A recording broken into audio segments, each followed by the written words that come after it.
mountain we approach today is Mount Moriah, not as it appears today, but as it would have looked almost 4,000 years ago, in the days of Abraham, old Abraham, blessed at last in his old age with the son of God's promise, Isaac. The road to Mount Moriah very much involves Isaac and the promise of God which he represents. Sarah, go quickly and make ready 3 measures of fine meal for our guests. Knead it and make cakes while I run to the herd and find a calf tender and good to have prepared for them, with curds of milk to set before them, that they may eat. Abraham, where is Sarah, your wife? She is in the tent. I will surely return to you in the spring, and Sarah, your wife, shall have a son. And Sarah was listening at the tent door behind him. Now Abraham and Sarah were very old, advanced in age. After I have grown old, and my husband is old, shall I have a son?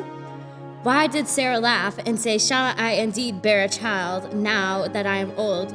Is anything too hard for the Lord? At the appointed time, I will return to you in the spring, and Sarah will have a son. And it was so. The Lord visited Sarah as he had said, and the Lord did to Sarah as he had promised.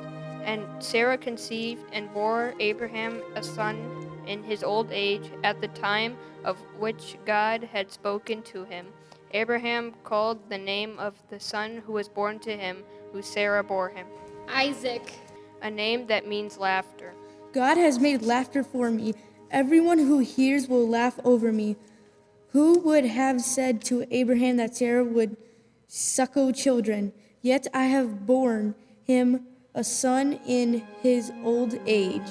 And there was laughter in the tent of Abraham, as there is so frequently when the promises of God are evident in their keeping. The road to Mount Moriah therefore looks for now like such a happy way, punctuated with the laughter of a future that appears bright and so secure. Fear not, Abraham, I am your shield. Your reward shall be very great. Look toward heaven and number the stars. If you are able to number them, so shall your descendants be. And Abraham believed the Lord, and the Lord reckoned it to him as righteousness. After these things, God tested Abraham.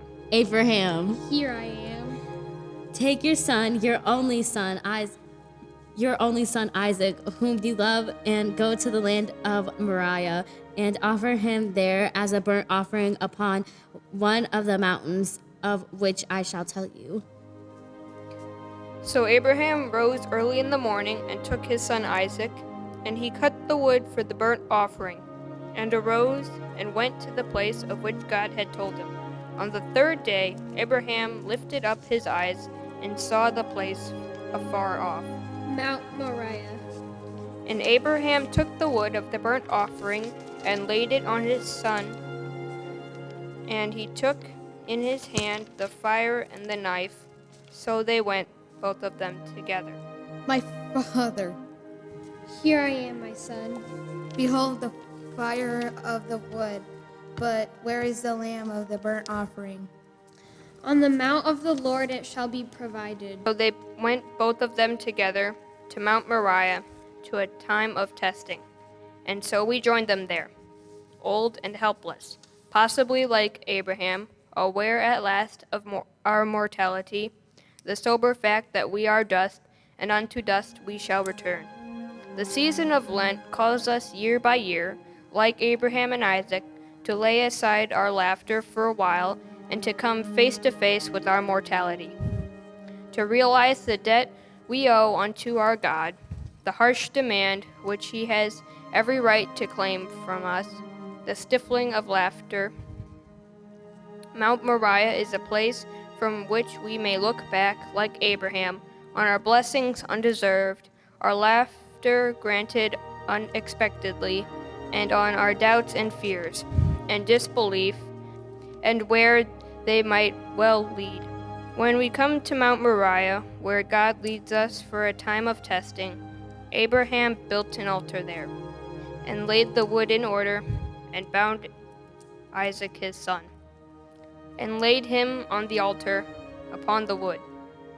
Then Abraham put forth his hand and took the knife to slay his son. Abraham, Abraham, Here I am. do not lay your hands on the lad or do anything to him, for now I know that you fear God, seeing you have not withheld your son, your only son, from me. And Abraham lifted up his eyes and looked, and behold, behind him was. A ram caught in a thicket by its horns. And Abraham took the ram and offered it up as a burnt offering instead of his son. On the mount of the Lord it shall be provided. And so, as is the case with every mountaintop experience, we make ready to leave Mount Moriah, the mount of testing. Other mountains loom before us as we go our Lenten way. Abraham's mount of testing would bear another name, Calvary. Is it too soon in our journey to observe that there at Calvary, Abraham's faith and ours would find fulfillment? God will provide himself the lamb for offering my son. Or is it that truly the mountain toward which we must keep moving, even this early in our Lenten pilgrimage, the mountain where we must resort when in our lives, as in the life of Abraham, the laughter seems to have been snatched away, when faith is tested almost to the breaking point, and we confront the ashes of our own mortality? Abraham believed the Lord, and the Lord reckoned it to him as righteousness. So Abraham returned, it says, and Isaac with him, to the laughter of the living for a while, and to the tears as well, Sarah's death at last, in God's good time, and Isaac's marriage to Rebekah, until Abraham breathed his last, and died in a good old age, an old man and full of years, and was gathered to his people. But death was different now, and so was life for those who carried on, because of Mount Moriah, among other stops along the way, a mountaintop assurance on the journey for Abraham and Isaac, and for us as well, of the blessing which we celebrate again this Lent by faith. On the mount of the Lord it shall be provided.